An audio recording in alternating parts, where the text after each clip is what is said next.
William III was Sovereign Prince of Orange from birth, Stadtholder of Holland, Zeeland, Utrecht, Gelderland, and Overijssel in the Dutch Republic from 1672, and King of England, Ireland, and Scotland from 1689 until his death. It is a coincidence that his regnal number was the same for both Orange in England. As King of Scotland, he is known as William II. He is informally known by sections of the population in Northern Ireland and Scotland as King Billy. William inherited the Principality of Orange from his father, William II, who died a week before William's birth. His mother Mary, Princess Royal, was the daughter of King Charles I of England. In 1677, he married his 15-year-old first cousin, Mary, the daughter of his maternal uncle James, Duke of York. A Protestant, William participated in several wars against the powerful Catholic King of France, Louis XIV, in coalition with Protestant and Catholic powers in Europe. Many Protestants heralded him as a champion of the faith. In 1685, his Catholic father-in-law, James, became King of England, Ireland and Scotland. James's reign was unpopular with the Protestant majority in Britain. William, supported by a group of influential British political and religious leaders, invaded England in what became known as the Glorious Revolution.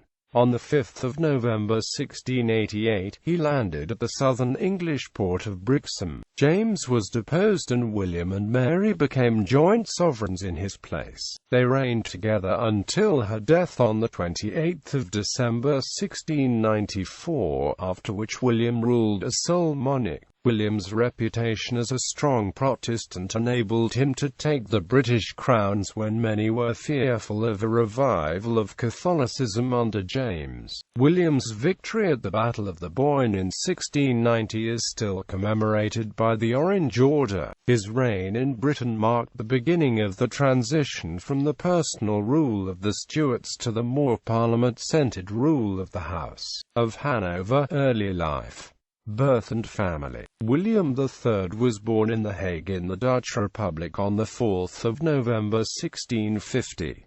Baptized William Henry, he was the only child of Stadtholder William II, Prince of Orange, and Mary, Princess Royal. Mary was the eldest daughter of King Charles I of England, Scotland and Ireland, and sister of King Charles II and King James II. 8 days before William was born, his father died of smallpox, thus William was the sovereign Prince of Orange from the moment of his birth. Immediately, a conflict ensued between his mother the Princess Royal and William II's mother, Amalia of Solms-Braunfels, over the name to be given to the infant. Mary wanted to name him Charles after her brother, but her mother-in-law insisted on giving him the name William to bolster his prospects of becoming stadtholder. William II had appointed his wife as his son's guardian in his will. However, the document remained unsigned at William II's death and was void. On 13 August 1651, the Hoge van Holland and Zeeland ruled that guardianship would be shared between his mother, his paternal grandmother and Frederick William, the Elector of Brandenburg, whose wife, Louise Henriette, was William II's eldest sister. Childhood and education. William's mother showed little personal interest in her son, sometimes being absent for years, and had always deliberately kept herself apart from Dutch society. William's education was first laid in the hands of several Dutch governesses, some of English descent, including Walburghout and the Scottish noblewoman, Lady Anna Mackenzie. From April 1656, the prince received daily instruction in the Reformed religion from the Calvinist preacher Cornelis Trigland, a follower of the Contra-Remonstrant theologian Gisbertus Vicius. The ideal education for William was described in Discours sur la nourriture H. Monseigneur le Prince d'Orange, a short treatise, perhaps by one of William's tutors, Constantin Huygens. In these lessons, the prince was taught that he was predestined to become an instrument of divine providence. fulfilling the historical destiny of the House of Orange. From early 1659, William spent 7 years at the University of Leiden for a formal education, under the guidance of ethics professor Hendrik Bornius. While residing in the Prinsenhof at Delft, William had a small personal retinue including Hans Willem Bentinck, and a new governor, Frederick Nassau de Zulenstein, who was his paternal uncle. Grand Pensionary Johan de Witt and his uncle Cornelis de Graaf pushed the States of Holland to take charge of William's education and ensure that he would acquire the skills to serve in a future, though undetermined, state function. The States acted on the 25th of September 1660. This first involvement of the authorities did not last long. On the 23rd of December 1660, when William was 10 years old, his mother died of smallpox at Whitehall Palace, London, while visiting her brother King Charles II. In her will, Mary requested that Charles look after William's interests, and Charles now demanded the States of Holland end their interference. To appease Charles, they complied on the 30th of September 1661. That year, Zulenstein began to work for Charles and induced William to write letters to his uncle asking him to help William become Stadtholder someday. After his mother's death, William's education and guardianship became a point of contention between his dynasty's supporters and the advocates of a more republican Netherlands. The Dutch authorities did their best at first to ignore these intrigues, but in the Second Anglo-Dutch War, one of Charles's peace conditions was the improvement of the position of his nephew. As a countermeasure, in 1666, when William was 16, the States officially made him a ward of the government, or a child of state. All pro-English courtiers, including Zulenstein, were removed from William's company. William begged de Witt to allow Zulenstein to stay, but he refused. De Witt, the leading politician of the Republic, took William's education into his own hands, instructing him weekly in state matters, and joining him in a regular game of real tennis. Early offices. Exclusion from stadtholdership. After the death of William's father, most provinces had left the office of stadtholder vacant. At the demand of Oliver Cromwell, the Treaty of Westminster, which ended the First Anglo-Dutch War, had a secret annex that required the Act of Seclusion, which forbade the province of Holland from appointing a member of the House of Orange as stadtholder. After the English Restoration, the Act of Seclusion, which had not remained a secret for very long, was declared void as the English Commonwealth no longer existed. In 1660, Mary and Amalia tried to persuade several provincial states to designate William as the future stadtholder, but they all initially refused. In 1667, as William III approached the age of 18, the Orangist party again attempted to bring him to power by securing for him the offices of Stadtholder and Captain General. To prevent the restoration of the influence of the House of Orange, de Witt, the leader of the States Party, allowed the pensionary of Haarlem, Gaspar Fagel, to induce the States of Holland to issue the Perpetual Edict. The edict declared that the Captain General or Admiral General of the Netherlands could not serve as Stadtholder in any province. Even so, William's supporters sought ways to enhance his prestige, and, on the 19th of September 1668, the States of Zeeland appointed him as First Noble. To receive this honor, William had to escape the attention of his state tutors and travel secretly to Middelburg. A month later, Amalia allowed William to manage his own household and declared him to be of majority age. The province of Holland, the center of anti-Orangism, abolished the office of stadtholder, and 4 other provinces followed suit in March 1670, establishing the so-called harmony.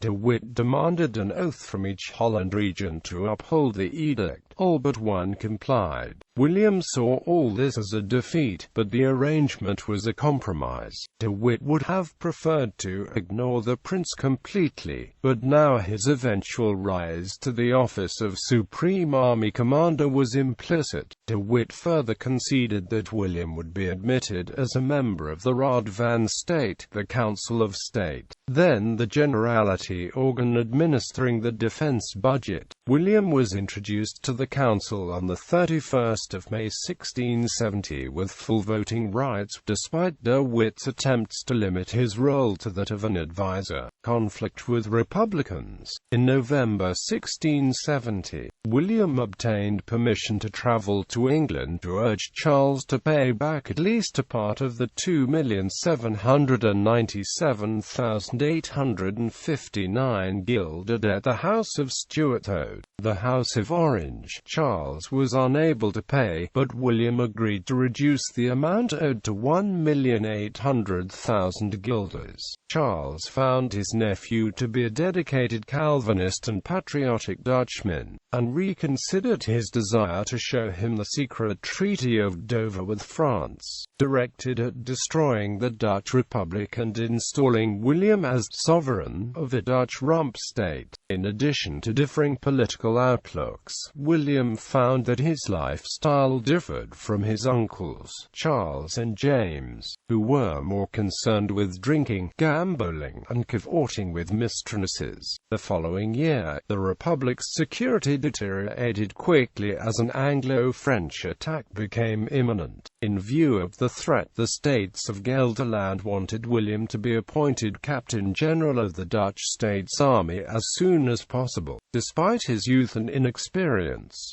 On 15 December 1671, the states of Utrecht made this their official policy. On 19 January 1672, the states of Holland made a counter-proposal to appoint William for just a single campaign. The prince refused this, and on 25 February a compromise was reached. An appointment by the States General for one summer, followed by a permanent appointment on his 22nd birthday. Meanwhile, William had written a secret letter to Charles in January 1672 asking his uncle to exploit the situation by exerting pressure on the states to appoint William Stadtholder. In return, William would ally the Republic with England and serve Charles's interests as much as his honor and the loyalty due to this state allowed. Charles took no action on the proposal, and continued his war plans with his French ally.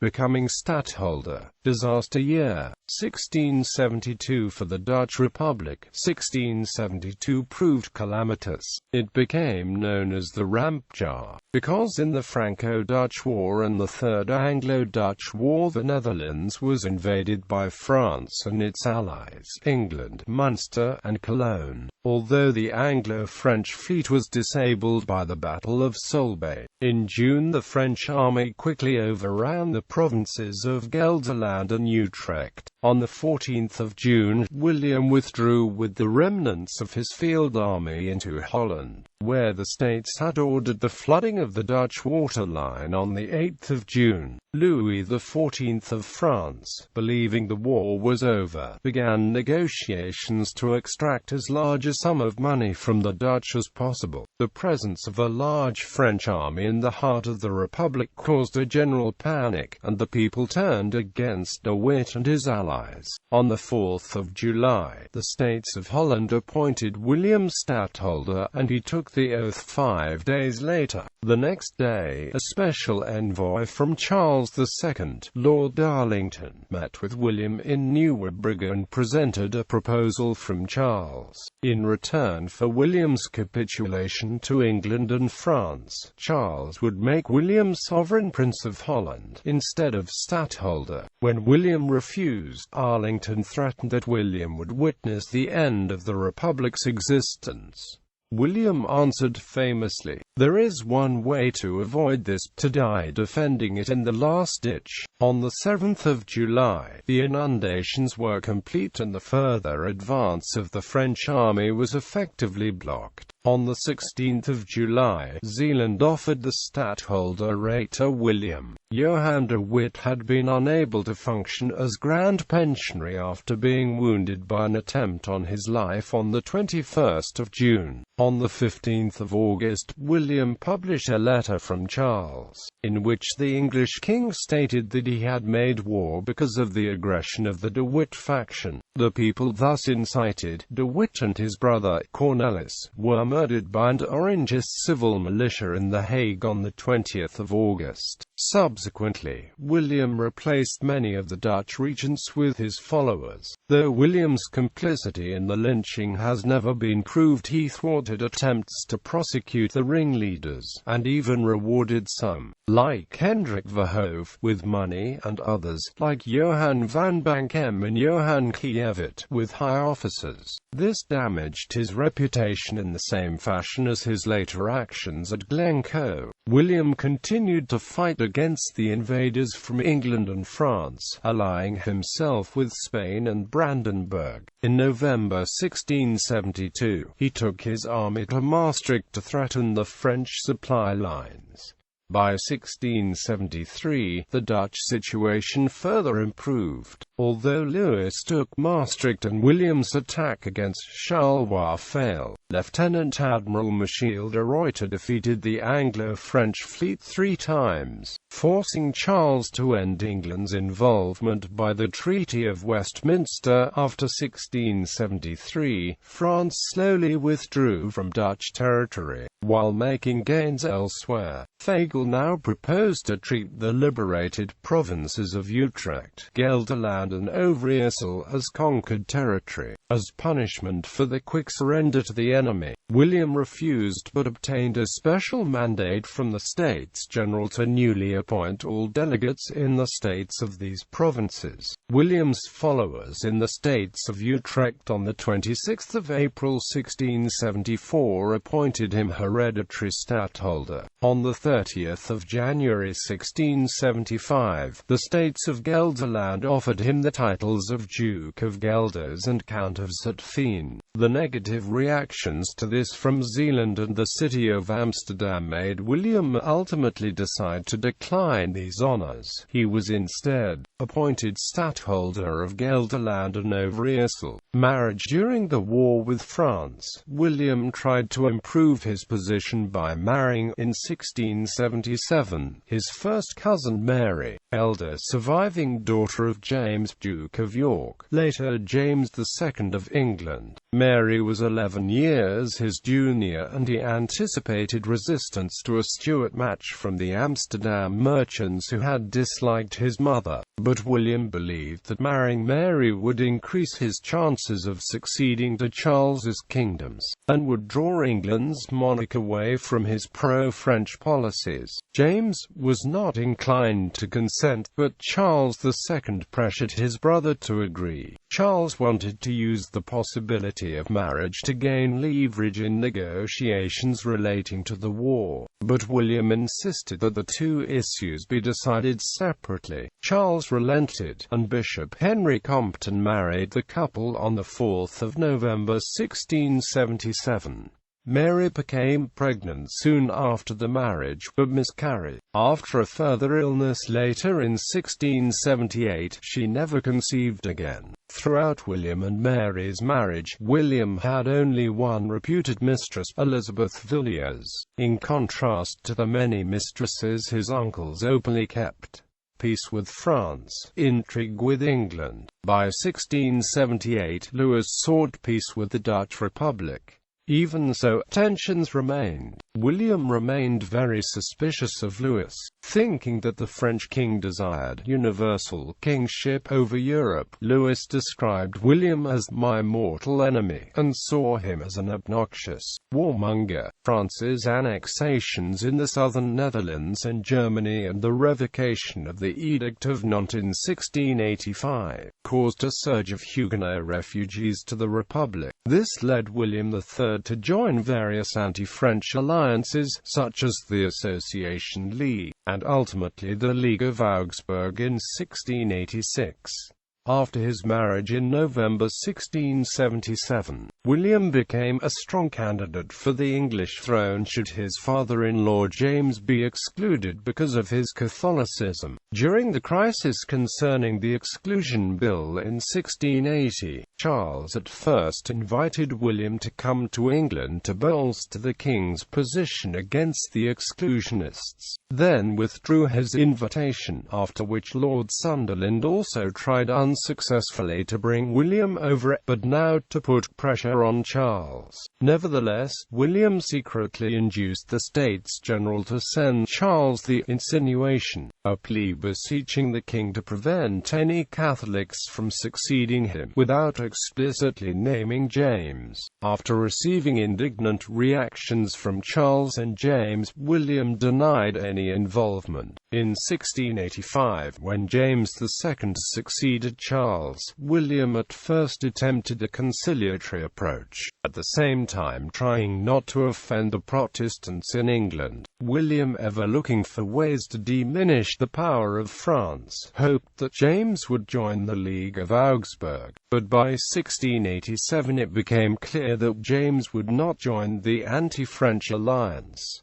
Relations worsened between William and James thereafter. In November, James's second wife Mary of Modena was announced to be pregnant. That month, to gain the favour of English Protestants, William wrote an open letter to the English people in which he disapproved of James's pro-Roman Catholic policy of religious toleration, seeing him as a friend, and often having maintained secret contacts with him for years. Many English politicians began to urge an armed invasion of England. Glorious Revolution. Invasion of England. William at first opposed the prospect of invasion, but most historians now agree that he began to assemble an expeditionary force in April 1688, as it became increasingly clear that France would remain occupied by campaigns in Germany and Italy, and thus unable to mount an attack while William's troops would be occupied in Britain. Believing that the English people would not react well to a foreign invader, he demanded in a letter to Rear Admiral Arthur Herbert that the most eminent English Protestants first invite him to invade. In June, James's second wife, Mary of Modena, after a string of miscarriages, bore a son, who displaced William's Protestant wife, Mary, to become first in the line of succession and raised the prospect of an ongoing Catholic monarchy. Public anger also increased because of the trial of 7 bishops who had publicly opposed James's declaration of indulgence granting religious liberty to his subjects, a policy which appeared to threaten the establishment of the Anglican Church. On the 30th of June 1688, the same day the bishops were acquitted, a group of political figures, known afterward as the Immortal Seven, sent William a formal invitation. William's intentions to invade were public knowledge by September 1688. With a Dutch army, William landed at Brixham in southwest England on the 5th of November 1688. He came ashore from the ship Brill, proclaiming, "The liberties of England and the Protestant religion I will maintain." William had come ashore with approximately 11,000 foot and 4,000 horse soldiers. James's support began to dissolve almost immediately upon William's arrival. Protestant officers defected from the English army, and influential noblemen across the country declared their support for the invader. James at first attempted to resist William, but saw that his efforts would prove futile. He sent representatives to negotiate with William, but secretly attempted to flee on the 11th of December, throwing the Great Seal into the Thames on his way. He was discovered and brought back to London by a group of fishermen. He was allowed to escape to France in a second attempt on the 23rd of December. William permitted James to leave the country, not wanting to make him a martyr for the Roman Catholic cause. It was in his interests for James to be perceived as having left the country of his own accord, rather than having been forced or frightened into fleeing.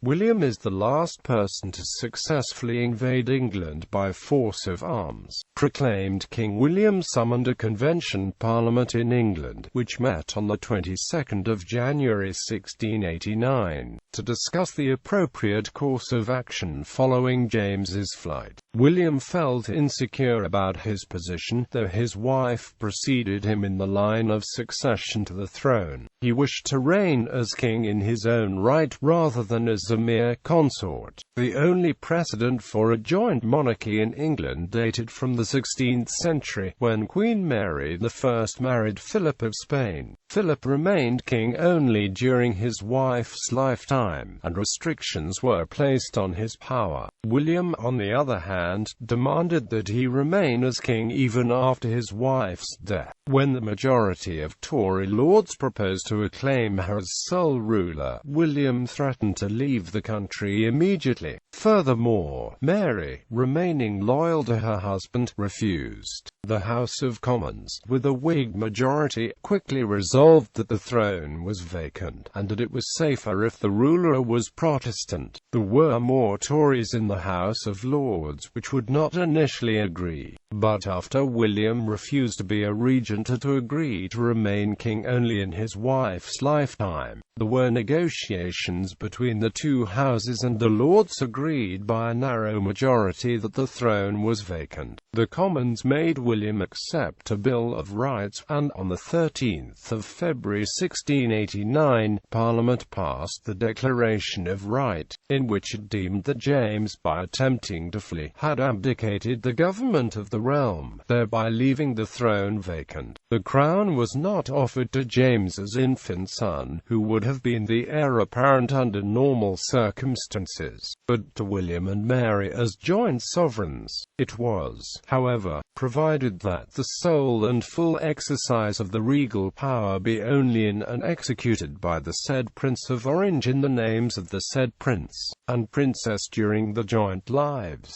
William and Mary were crowned together at Westminster Abbey on the 11th of April 1689 by the Bishop of London, Henry Compton. Normally, the coronation is performed by the Archbishop of Canterbury, but the Archbishop at the time, William Sancroft, refused to recognize James's removal. William also summoned a convention of the Estates of Scotland, which met on the 14th of March 1689 and sent a conciliatory letter, while James sent haughty, uncompromising orders, swaying the majority in favor of William. On the 11th of April, the day of the English coronation, the convention finally declared that James was no longer King of Scotland. William and Mary were offered the Scottish crown. They accepted on the 11th of May. Revolution settlement. William encouraged the passage of the Toleration Act 1688, which guaranteed religious toleration to certain Protestant nonconformists. It did not, however, extend toleration as far as he wished, still restricting the religious liberty of Roman Catholics, non-Trinitarians, and those of non-Christian faiths. In December 1689, one of the most important constitutional documents in English history, the Bill of Rights, was passed. The Act, which restated and confirmed many provisions of the earlier Declaration of Right, established restrictions on the royal prerogative. It provided, amongst other things, that the sovereign could not suspend laws passed by Parliament, levy taxes without parliamentary consent, infringe the right to petition, raise a standing army during peacetime without parliamentary consent, deny the right to bear arms to Protestant subjects, unduly interfere with parliamentary elections, punish members of either House of Parliament for anything said during debates, require excessive bail or inflict cruel and unusual punishments.